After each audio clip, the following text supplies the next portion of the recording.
السلام علیکم ورحمۃ اللہ وبرکاتہ۔ امید کرتا ہوں کہ آپ سب خیر و عافیت سے ہوں گے اور آپ کے عربی کے اسباق کی ترتیب چل رہی ہوگی۔ آج کا ہمارا سبق جو ہے وہ سبق نمبر 106 ہے۔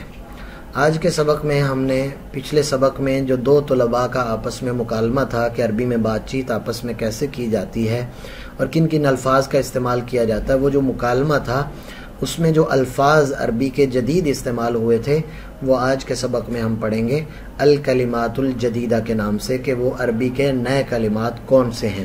تو آئیے آج کے سبق کی طرف۔ یہ دیکھیں، بدایہ کا مطلب ہوتا ہے ابتدا۔ بدایت الکتاب، کتاب کی ابتدا، بدایت الدراسہ، سبق کی ابتدا۔ اسی طرح سے آگے ایون کا مطلب ہوتا ہے کون سا، کون۔ جدید کا مطلب ہوتا ہے نیا، جیسے ہم کہہ سکتے ہیں انا طالب جدید، میں نیا لڑکا ہوں۔ انا رجل جدید، میں ایک نیا آدمی ہوں۔ الیوم کا مطلب ہوتا ہے آج، جیسے قرآن میں بھی ہے الیوم اکملت لکم دینکم۔ الیوم مانا آج کا دن۔ الاوراق، اوراق ورق سے ہے، جو ورقے ہوتے ہیں ان کو کہا جاتا ہے۔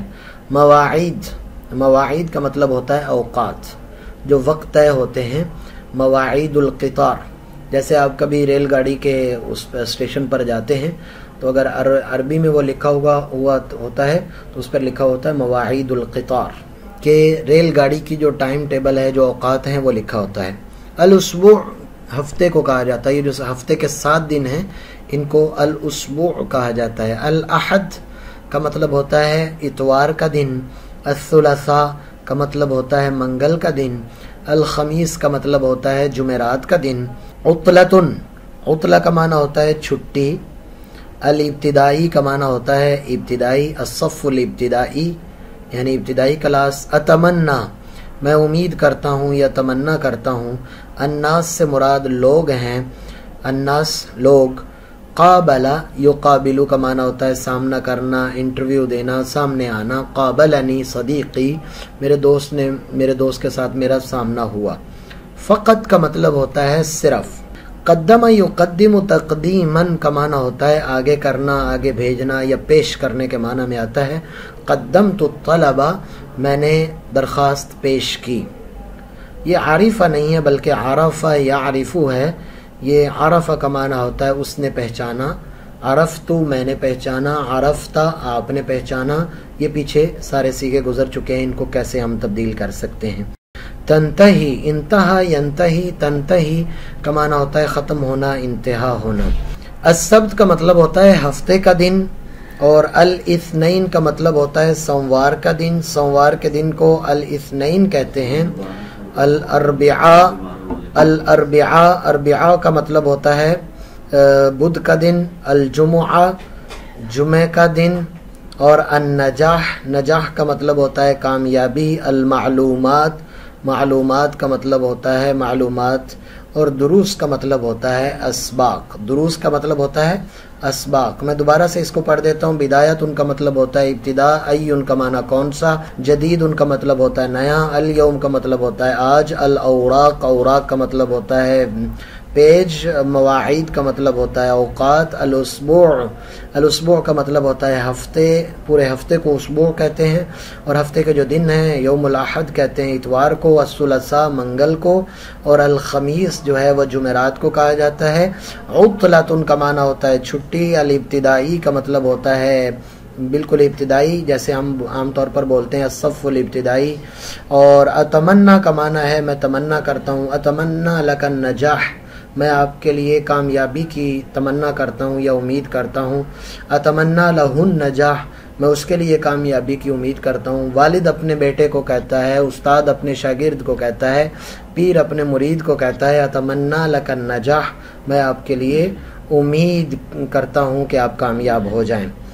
اس کے بعد ہے الناس کا مطلب ہوتا ہے لوگ، جیسے قل اعوذ برب الناس ملک الناس، تو یہ ناس لوگوں کو کہا جاتا ہے۔ قابل یقابل کا معنی ہوتا ہے سامنا کرنا، سامنے آنا۔ فقط کا مطلب ہوتا ہے صرف۔ قدم کا مطلب ہوتا ہے پیش کرنا، آگے کرنا۔ اور عرفہ یہ عرفہ مانا اس نے پہچانا، عرف تو میں نے پہچانا، یا عرفو وہ پہچانتا ہے، ماضی مضارع کی ساری گردانیں پیچھے ذکر ہو چکی ہیں۔ اس کے بعد ہے تنتہی کا مطلب ہے ختم ہونا، السبت کا مطلب ہے ہفتے کا دن، اور الاثنین کا مطلب ہے پیر کا دن، اور الاربعاء کہتے ہیں بدھ کے دن کو، الجمعہ کہتے ہیں جمعہ کے دن کو، النجاح کا مطلب ہوتا ہے کامیابی، المعلومات کا مطلب ہوتا ہے معلومات، دروس اسباق کو کہا جاتا ہے۔ زرافہ یہ زا کی یہاں پر دے رہا ہے، زر بٹن کو کہتے ہیں، زجاجہ شیشے کو کہا جاتا ہے، اور اس ترتیب کے ساتھ یہ انہوں نے زا کے لکھنے کا یہاں پر طا کی مشق کروائی ہے، طباشیر، الطفل، مشرط تا اور طا کے اندر فرق کو ظاہر کرنے کے لیے یہ اس نے یہ والے ذکر کیے ہیں۔ اس کے بعد ہے تدریب الاول۔ تدریب الاول میں آپ نے پیچھے جو جدید کلمات پڑھے ہیں ان کی روشنی میں آپ یہاں پر اس کا ترجمہ کر سکتے ہیں۔ قدمت الیہ الاوراق، قدمت میں نے پیش کر دیے ان کو اوراق۔ حضر احمد من بلدہ، حاضر ہوا احمد من بلدہ اپنے ملک سے واپس آیا۔ اخذت منہ الکتاب، اخذ یاخذ کا معنی ہوتا ہے لینا یا پکڑنا، میں نے ان سے کتاب لی، اخذت منہ الکتاب میں نے ان سے کتاب لی۔ وجہ احمد صدیقہ، احمد نے اپنے دوست کو کی رہنمائی کی۔ اتمنى لہ النجاح، میں ابھی بول رہا تھا اتمنى لہ النجاح، میں امید کرتا ہوں اس کے لیے کامیابی کی۔ اخذ الطالب کتابہ، طالب علم نے اپنی کتاب لی۔ اخذ الطالب کتابہ کہ اس نے اپنی کتاب لی۔ ذهبت بعیدا عنہ، ذهبت میں گیا، بعیدا دور، عنہ اس سے، میں اس سے دور گیا۔ ذهبت بعیدا عنک میں آپ سے دور گیا۔ ذهبت بعیدا عنہما میں ان دونوں سے دور گیا۔ تو اس کو آپ عنہ کو بدلتے رہیں گے تو یہ معنی بھی بدلتا رہے گا۔ کتب الولد عنوانہ، لڑکے نے لکھا، کتبہ یکتب کا معنی ہوتا ہے لکھنا، لڑکے نے لکھا، عنوانہ اپنے پتے کو۔ قرأت فی المصحف میں نے قرآن میں پڑھا، وقرأت فیہ سورۃ اور اس میں ایک سورت کی میں نے تلاوت کی یا اس کو پڑھا۔ حضر احمد من بلدہ، یہ دوبارہ سے یہ اس کی مراجعت ہو رہی ہے، دہرائی ہو گئی ہے کہ حامد احمد جو ہے وہ اپنے ملک سے حاضر ہوا۔ قدمت لہ طلبا میں نے اس کو درخواست پیش کی ہے۔ مثال کے طور پر دو لڑکے آپس میں بات چیت کرتے ہیں تو وہ کہتا ہے کیا بنا آپ کے معاملے کا، تو وہ کہہ سکتا ہے قدمت لہ طلبا، میں نے استاد کے سامنے یا کسی ساتھی کے سامنے میں نے درخواست پیش کی ہے۔ مسح بکر رأسہ، بکر نے اپنے سر کا مسح کیا، بکر نے اپنے سر کا مسح کیا۔